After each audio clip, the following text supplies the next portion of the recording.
The Trail series is my favourite series of all time, so when the latest entry was announced and released for the PlayStation 4, 5 and PC, I was really excited to get into it, and it did not disappoint, so here I am today reviewing The Legend of Heroes Trail Through Daybreak. I hope you enjoy.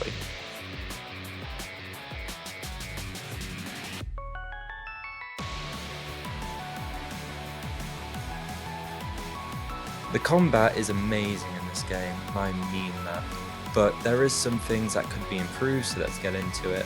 First off, I would like to mention this is a completely new combat system. The previous games did not have this, they had an only strictly tactical or turn-based system with a blend between the two. Obviously in the Cold Steel games it's changed to mainly just a turn-based game instead of tactical turn-based where you move in a grid. Instead you can move around quite freely but not amazingly. It was just a normal turn-based game, but in this game, Trail Through Daybreak, you can move between action and turn-based combat. You can't go into action mode when you're fighting big bosses though, or like story bosses, or important enemies, or like story enemies.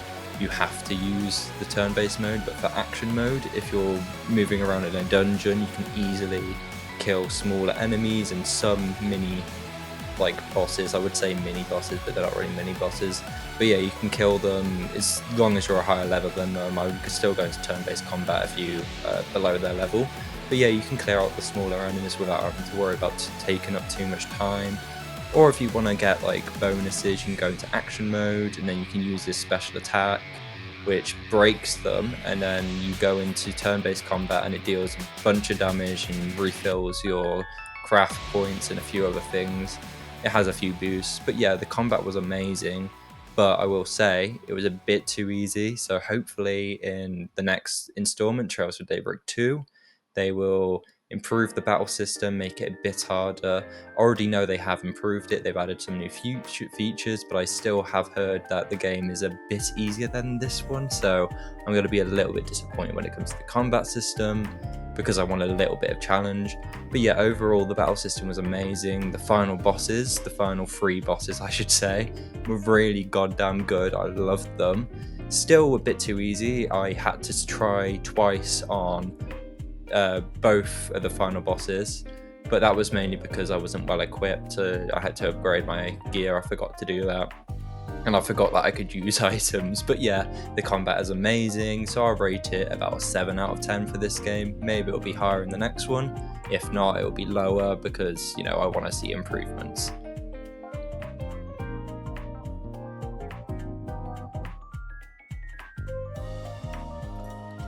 So how does the soundtrack hold up?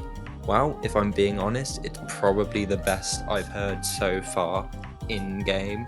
I have heard a few of the tracks from the next century, and I do have to say I love them even more, but the way they incorporated the soundtrack into this game was genuinely amazing. It's perfect.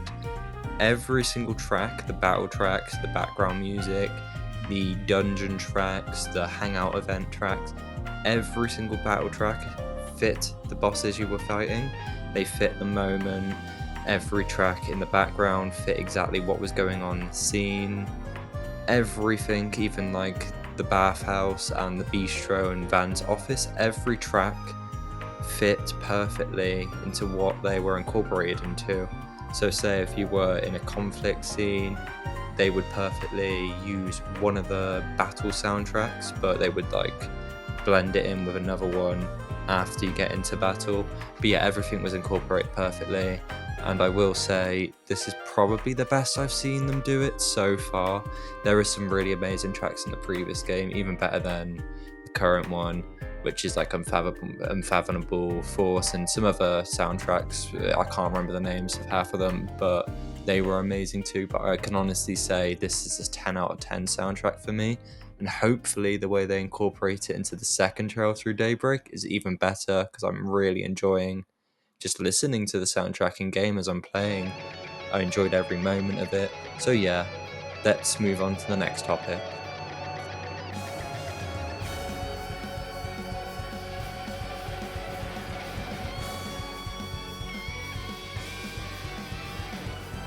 Moving on to our next topic, which is the story, and I can honestly say this might be the best story I've ever played in any JRPG, in terms of the Trail series I mean.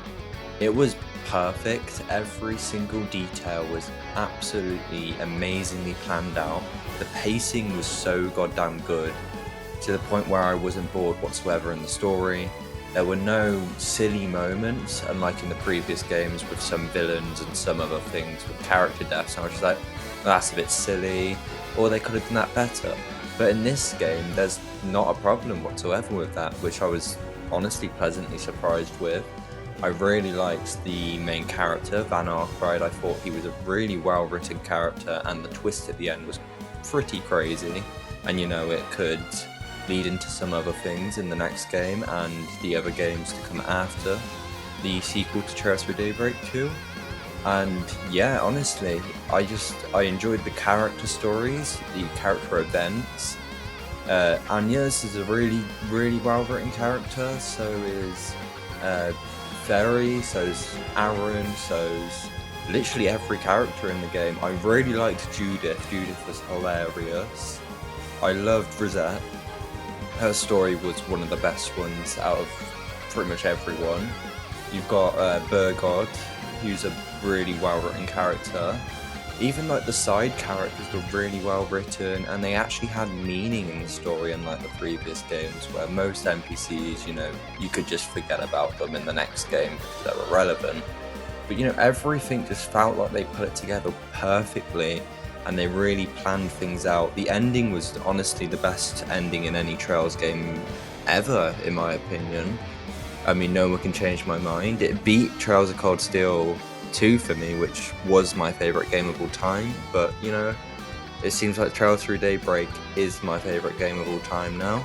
So yeah, I would say the story is about a 10 out of 10. It's I really just enjoyed it. I don't even know how to fully describe the story, but yeah, it's the topics they deal with, the situations with race and stuff, and all of these other things that are happening on in the background. And also, you're obviously working as a Spriggan, which means you work in the underworld, and for normal people, you take jobs that usually the police can't take. So yeah, you have to deal with many criminals, and you really have to think morally, and all your choices do matter in this game. So yeah, the story for me is a perfect 10 out of 10. I loved it, and I can't wait to see more in the second game.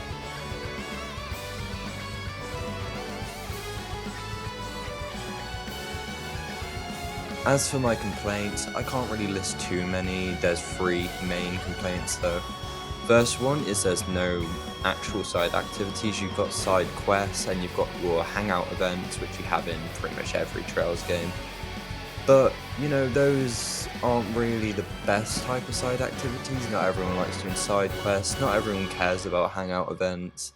I personally like hangout events, but they weren't that good in this game. They were a bit boring. I feel like they all need to be voiced in the next game, which I know they're not, but if the hangout events were all voiced completely, I would have enjoyed them a whole lot more. But yeah, there's no fishing game mode in this game, which I think it marks the first Trails game without fishing, if I'm not mistaken, at least in a while. But I know in the second game that is returning as a mechanic. And there's no card games, there's no Puyo Puyo, I think it was called, which is a drop game, which is just your normal Tetris style game, which was in the Crossbell games and Trails into Reverie, I believe. Yeah, but again, they are adding new game modes to the second game. But yeah, there was a surprising lack of side content to play through. My third and final complaint is the battle difficulty. It was way too easy, and we've already spoken about that, so we won't really drag this on too much. But hopefully in the second game, it will be harder than people are saying. Maybe they'll adjust it for the English port, because, they've done different things for different ports. I'm sure they can increase the battle difficulty, because if the second game is easier than this game, it's going to be less enjoyable, because I want harder combat, which is why I'm going to be using a harder difficulty when I played the second game. But yeah, there's nothing else for me to really say on that, so we're going to move on to the final verdict.